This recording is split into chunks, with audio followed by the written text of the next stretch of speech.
سب سے بہترین امت ہمارے نبی سب سے افضل، نبی کی امت بھی سب سے افضل۔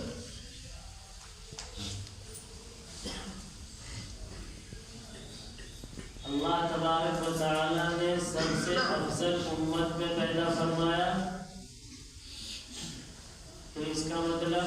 کائنات میں جتنے بھی انبیاء کی امتیں آئی ہیں وہ ساری کی ساری افضلیت میں اس سے کم ہے۔ چاہے ابراہیم علیہ السلام کی امتی ہو، چاہے موسیٰ علیہ السلام کے، لیکن نبی اکرم صلی اللہ علیہ وآلہ وسلم کی امت کو جو درجہ دیا گیا ہے وہ بہت عظیم ترین درجہ ہے۔ اور قرآن مقدس کی آیت جو میں نے آپ کو تلاوت کی آپ کے سامنے، اس میں اللہ تبارک و تعالیٰ نے فرمایا حکمت وسطا۔ عربی کے قاعدے کے اعتبار سے جب سین پر زبر اور واو پر زبر آئے وسط میں، ایک ہے وسط جس میں سین ساکن ہوتا ہے، ایک ہے سین پر زبر ہوتا ہے، تو جو چیز سب سے بہتر ہو اس کے لیے وسط کا لفظ استعمال کیا جاتا ہے۔ خیر الاشیاء، سب سے بہترین چیز۔ تو امتوں میں وجعلناکم امۃ وسطا، سب سے بہترین امت تمہیں بنایا۔ اور آگے پھر آگے اللہ تبارک و تعالیٰ نے اس کی تھوڑی سی تشریح بیان کی۔ قیامت کا جب میدان ہوگا، اس میدان کے اندر تمام جو امتیں ہیں وہ اپنے انبیاء کے اوپر الزام لگائیں گی، ہمارے پاس تو کوئی ڈرانے والا نہیں آیا، ہمیں تو کوئی بتانے والا نہیں آیا تھا، نہیں تو آپ کی بات نہیں کرتے، آپ کو ایک مانتے، آپ کی اطاعت کرتے، لیکن ہمارے پاس تو کوئی نہیں آیا ڈرانے والا، ہمارے پاس تو کوئی بتانے والا نہیں آیا۔ تو یہ کہے گی امت محمدیہ نہیں آیا تھا ان کے پاس ڈرانے والا۔ لِتَكُونُوا شُهَدَاءَ عَلَى النَّاسِ، تم گواہ ہوگے سارے لوگوں کے اوپر، گواہ بنایا جائے گا۔ ایسا نہیں ہے جیسا یہ کہہ رہے ہیں ان کے پاس انبیاء آئے تھے ڈرانے والے۔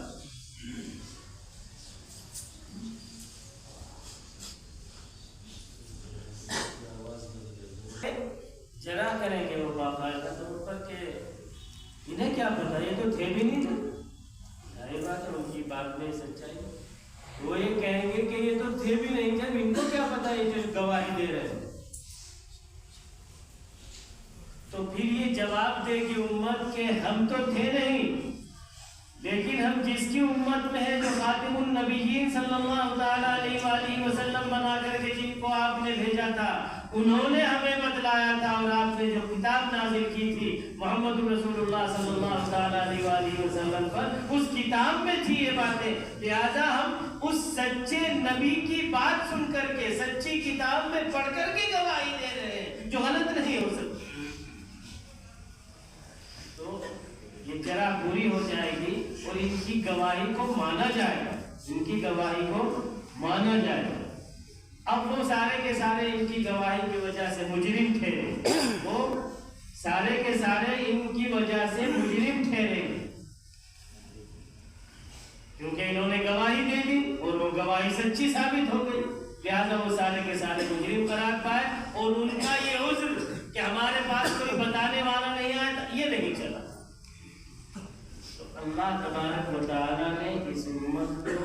سب سے افضل ترین امت بنایا، لوگوں کے ایمان اور اعمال پر اس کو گواہ بنایا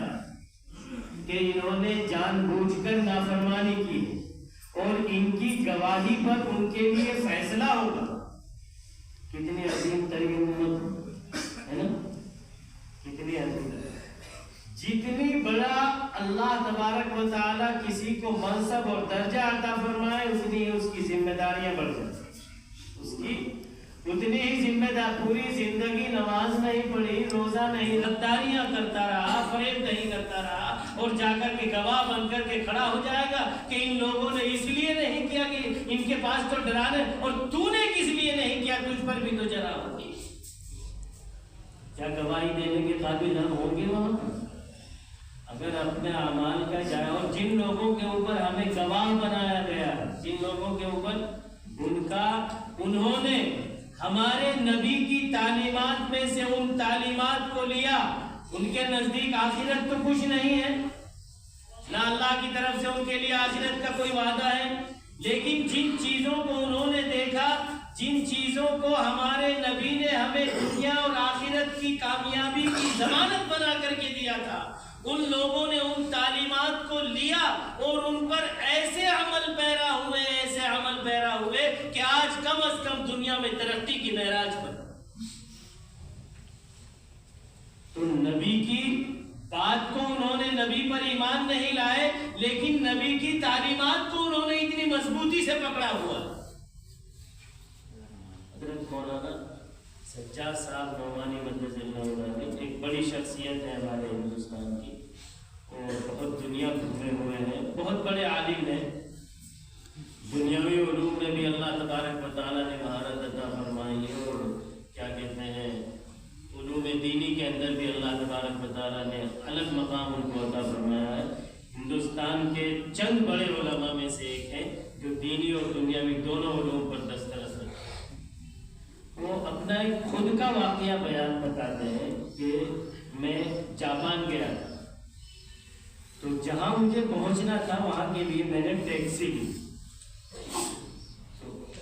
ان کو اس کی زبان نہیں آتی تھی، اس کو ٹوٹی پھوٹی انگریزی آتی تھی، ان کو تو انگریزی پوری آتی ہے لیکن اس کو ٹوٹی پھوٹی آتی تھی۔ تو اب یہ اس سے بات طے کر کے کہ وہاں جانا ہے، بیٹھ کے اس نے بٹھا لیا، اتنی سب لوگ ڈرائیور لوگ تقریباً سمجھ لیتے، لیکن زیادہ بات نہیں آتی تھی اس کو انگریزی۔ تو ہوا یہ کہ ایک جگہ چلتے چلتے مولانا فرماتے ہیں کہ اس نے اپنا میٹر بند کر دیا، گاڑی کا، ٹیکسی کا میٹر بند کر دیا، اور تھوڑی دیر کے بعد پھر کھول دیا میٹر کو۔ مولانا کی سمجھ میں نہیں آیا کہ بھئی یہ اس نے میٹر بند کیوں کیا تھا؟ ہمارے والے تو بھائی تیز کرنے کی سوچتے ہیں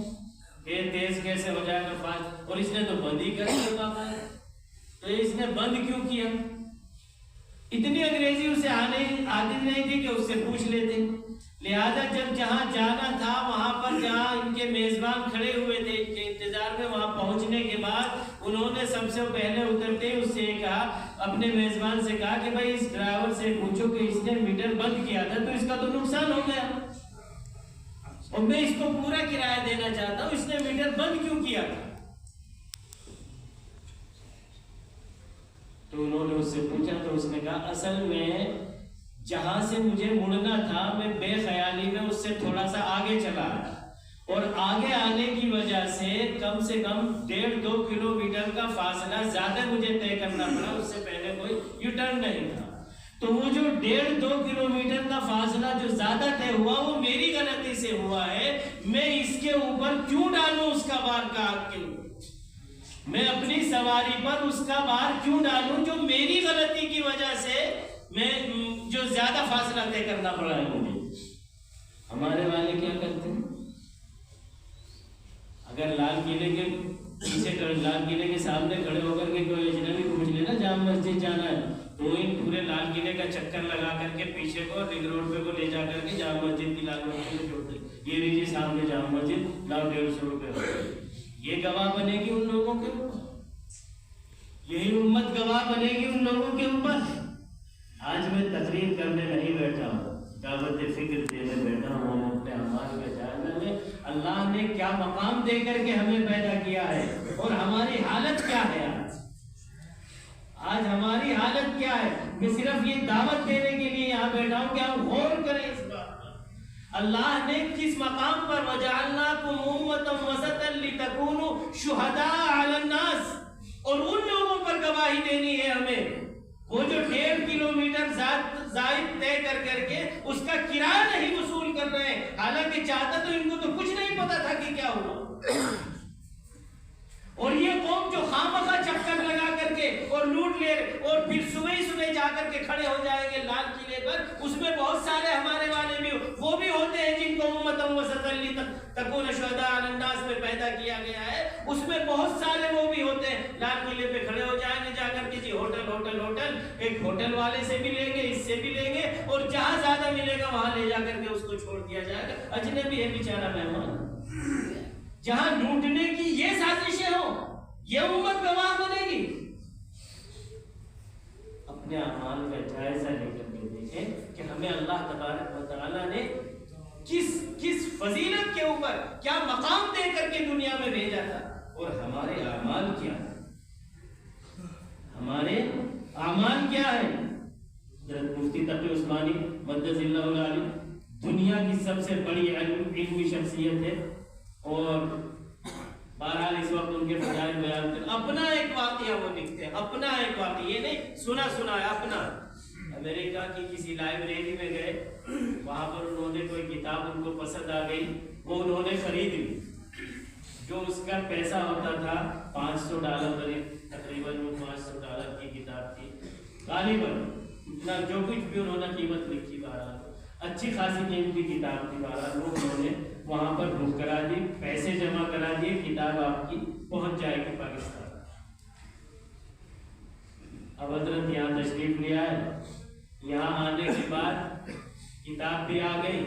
کتاب آنے کے بعد پتہ چلا کہ یہ کتاب تو یہاں پاکستان میں بھی دستیاب ہے، آپ نے لانے، اور یہ زحمت کیوں کی کہ وہاں سے اتنی دور سے منگائے، اور کتنے کی لی کہ اتنے ڈالر کیا ہے، یہاں تو اس سے آدھے میں مل جائے گی۔ انہوں نے میل کیا واپس لائبریری کو کہ میں یہ کتاب رکھنا نہیں چاہتا ہوں، اس لیے کہ مجھے اپنے ملک میں اس سے آگے قیمت میں دستیاب ہو۔ تو اب یہ دیکھیے، یہ ان لوگوں کا جنہوں نے تجارت کو اللہ کے رسول صلی اللہ تعالیٰ علیہ وآلہ وسلم کے بتائے ہوئے اصولوں سے سیکھا، دنیا میں کامیابی حاصل کر رہے ہیں، جو ان کا طریقہ کیا، انہوں نے کہا کوئی بات نہیں، آپ واپس بھیج دیجیے، ہم آپ کے پیسے آپ کے اکاؤنٹ میں ڈال دیتے ہیں، آپ جامع مسجد پہ چلے جائیے، کوئی چیز خرید کے لائیے، یہ بیٹھا ہوا جامع مسجد کے بندہ میرے پاس ہے، پوری نقل اتار کے بتاتا ہے، میں تو کر نہیں پاؤں گا، کیسے کرتے ہیں۔ جامع مسجد چلے جائیے، بیٹھ کے قرآن شریف پڑھ رہے ہوں گے، آپ جائیں گے ماشاءاللہ، داڑھی جبہ کرتا سب کچھ ہوگا، اور لے جاؤ تمہاری اپنی دکان سمجھو، اور اگر خدا نخواستہ آپ کسی نقص کی وجہ سے، کسی کمی کی وجہ سے اگر آپ کل کو واپس لے کر کے پہنچ گئے، تو اگر گالیوں سے سواگت نہ ہو آپ کا، تو کہیے یہ امت بنے گی، یہ امت گواہ بنے گی ان لوگوں کے اوپر۔ آپ کو اگر سستی مل رہی ہے تو بڑی اچھی بات ہے، آپ وہاں سے لے لیجیے، ہم آپ کے پیسے واپس دے دیتے ہیں، آپ ہماری کتاب واپس دے دیجیے۔ ایک وہ ہے جن پر ہمیں گواہ بنایا گیا، ان کے طریقے یہ ہیں، اور ایک ہم جو گواہ بنیں گے ان کے اوپر، ہمارے طریقے یہ ہیں، جہاں ہماری خالص ہماری مارکیٹ ہے، کوئی اچھا بندہ وہاں سے سامان خریدنے کے لیے تیار نہیں ہے، شریف آدمی، کون جھگڑے گا ان سے؟ آپ سے مول بھاؤ ہوگا، اور اگر آپ نہیں لے کر کے چلیں گے تو آپ پر ایسا تانا کسا جائے گا کہ آپ کے اوپر سے نیچے تک آگ لگ جائے۔ یہ ہے وہ تجارت کرنے والے لوگ جو گواہ بنیں گے ان لوگوں کے اوپر۔ تھوڑا سا فکر کریں، تھوڑا سا غور کریں اپنے اوپر کہ ہم کہاں جا رہے ہیں، کہاں اللہ نے کیا مقام دیا۔ میرا مقصد صرف یہ جمعے کا وقت ضائع کرنا نہیں کہ بھائی چلو ہم بیٹھ گئے ہیں آ کر کے اور اتنی دیر ہمیں یہ سوچنا ہے، غور کرنا ہے،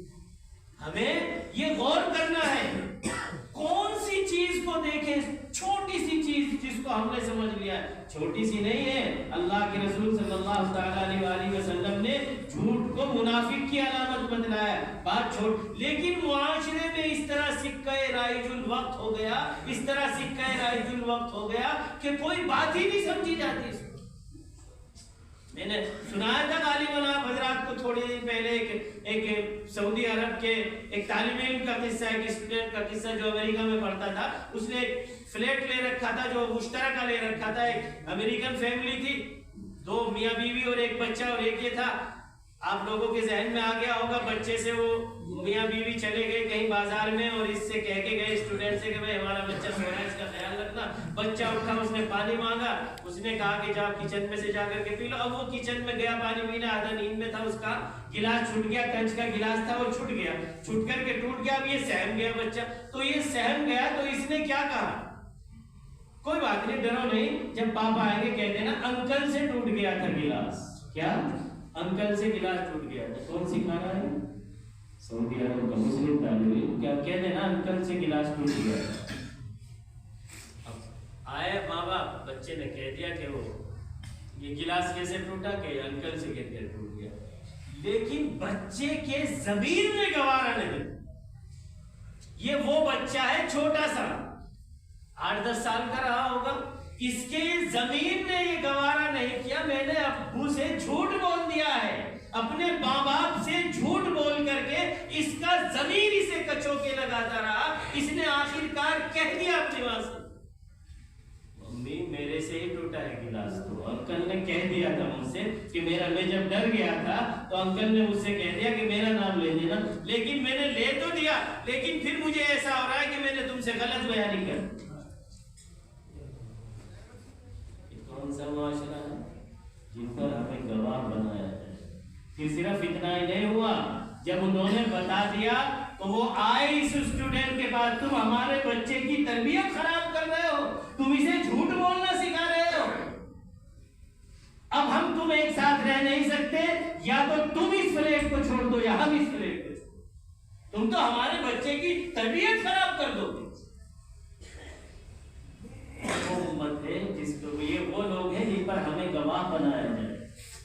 اور یہ جو گواہ ہیں گھر کے اندر بیٹھ کر کے یہ کہہ دیتے ہیں کہ جاؤ کہہ دو پاپا سے کہ پاپا گھر کے اندر موجود نہیں ہے، خود بھی جھوٹ بول رہا ہے، بچے کو بھی سکھا رہا ہے، جب فون کرو نہیں اٹھانا ہے کسی کا، اس کو پیسے دینے ہیں، وہ فون چارجر پہ لگا ہوا،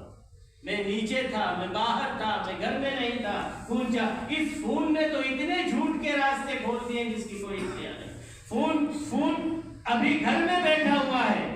کسی سے وعدہ کر لیا ہے پہنچنے کا، 8 بجے کا وعدہ کیا ہے، 8:30 بجے وہ فون کر رہا ہے، کہاں؟ بس راستے میں ہوں، جام میں پھنس گیا ہوں، گھر میں بیٹھا ہوا ہے اور جام میں پھنسا ہوا ہے۔ یہ وہ امت ہے جو ان کے اوپر گواہ بنے گی، جو ایک جھوٹ کی وجہ سے اپنا گھر بدل لے۔ ذرا سا سوچیں، اپنے اعمال کا جائزہ لیں۔ دیکھو اللہ تبارک و تعالیٰ نے ایک بہت گمبھیر اعلان کیا ہے قرآن میں۔ اللہ تبارک و تعالیٰ نے کہا میں محتاج نہیں ہوں تمہاری اس خلافت عرضی کے قائم کرنے کا، تم سب محتاج ہو، اللہ بے نیاز ہے۔ وَإِن تَتَوَلَّوْا يَسْتَبْدِلْ قَوْمًا غَيْرَكُمْ ثُمَّ لَا يَكُونُوا أَمْثَالَكُمْ، کہ اگر تمہاری نافرمانیاں، سرکشیاں اور تمہارا یہ اعزاز تم سے برداشت نہیں ہوگا، تمہاری جگہ دوسرے بھی آئیں گے، اور پہلے یوں نہیں لایا جائے گا۔ ہے آیا تھوڑی سی 2 منٹ میری زیادہ ہو رہی ہے، آیا یورش تاتار کے افسانے سے پاسباں مل گئے کعبے کو صنم خانے سے، پہلے تاتاریوں سے ہمیں کٹوایا، ہماری گردنیں کٹی ہیں، تاتاریوں نے خاتمہ کیا ہے، اور پھر انہی تاتاریوں میں سے اٹھے ہیں جو پاسبان حرم بن کر کے، پھر انہی کے ذریعے سے اسلام پھیلا۔ اللہ کو ہماری ضرورت نہیں ہے، جو ہم پٹ رہے ہیں نا، تھوڑا سا غور کر لیں اس پٹنے کی کیا وجہ ہے۔ ہم جو بالکل ٹھیکیدار بنے بیٹھے ہیں نا کہ جنت تو ہمارے باپ کی ہے، ہم تو ایمان والے ہیں، رسول اللہ صلی اللہ علیہ وسلم۔ اگر ہماری ان بدعمالیوں نے آخری وقت میں ہم سے کوئی کلمہ کفر کہلوا دیا اور پھر ہمیں ایمان کی توفیق نصیب نہیں ہوئی، اور وہ جن کے اوپر ہم گواہ بنے ہیں ان کی ان تعلیمات رسول پر عمل کرنے کی وجہ سے اللہ نے انہیں ہدایت دے دی، تو گواہ وہ ہوں گے اور گواہیاں اب پر دی جائیں گی۔ یہ بات دھیان میں رہے، یہ سوچ رہے اپنی، یہ غور و فکر رہے۔ جو آدمی جہاں بزنس میں ہے وہ کس طریقے پر دھوکہ دے دے، وہ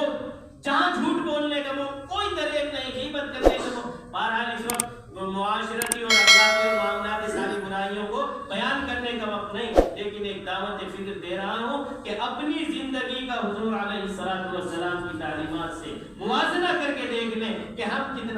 مطابق ہیں اور کتنا اس کے مخالف ہے. اگر مخالف ہے تو راستے پر آنے کی کوشش کریں, اگر اس کے مطابقت پائی جائے تو اللہ کا شکر ادا کریں.